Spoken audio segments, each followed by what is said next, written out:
అందరికీ నమస్కారం. మా హెల్ప్ కస్టమర్లందరికీ దసరా శుభాకాంక్షలు. ఇప్పుడు మన పామర్రులో చతుర్భుజ వారు ఒక కొత్త ప్రాజెక్ట్ను ప్రారంభించారు. ఈ ప్రాజెక్ట్ మచిలీపట్నం విజయవాడ హైవేకు అనుకోని పామర్రుకు కేవలం 1 కిలోమీటర్ దూరంలో సుందరమైన వాతావరణంలో మంచి కనెక్టివిటీతో ఏర్పాటయ్యింది. ఈ ప్రాజెక్ట్లో ఇంకా ఎన్నో అభివృద్ధి కార్యక్రమాలు రాబోతున్నాయి. 40 అడుగుల విస్తృతమైన రహదారులు, బ్యాంక్ ఈఎంఐ సౌకర్యాలు కూడా లభిస్తున్నాయి.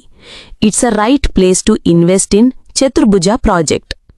ఇప్పుడే విచేయండి. మా వాట్సాప్ నెంబర్ 7569277577.